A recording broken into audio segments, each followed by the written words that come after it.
వన్నె కోల్పోతున్న తారలు. దాదాపుగా సినిమా తారల అందరి జీవితాలు కూడా ఆది నుండి ఆఖరి వరకు వ్యక్తిగతంగానూ కుటుంబ పరంగానూ వివాదాస్పదంగానే ఉంటున్నాయి. తెర మీద వీళ్ళు ప్రదర్శించే హీరోయిజం, హీరోయినిజంలలో కనీసం ఒక వంతైనా వారి వ్యక్తిగత జీవితంలోనూ కుటుంబ జీవితంలోనూ ఆచరించి చూపిస్తే చాలా బాగుంటుంది.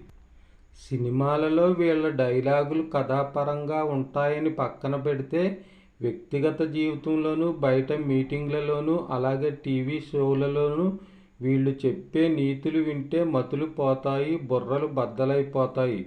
వీళ్ళు మాత్రమే సత్య హరిశ్చంద్రులుగాను సతీ సావిత్రులుగాను ప్రకటించేసుకుంటారు. మంచి మనిషిగా జీవించటానికంటే అలాగే తన కుటుంబాన్ని మంచిగా నడిపించుకోవటం కంటే మించిన పుణ్యకార్యం, ధర్మకార్యం ఈ లోకంలో ఏదీ లేదు. ఆ రెండూ బయట పడేసుకుని బజారుకు ఈడ్చేసుకుని సంపాదించిన ఆస్తిపాస్తులు, పేరు ప్రఖ్యాతలు అన్నీ వృధాయే.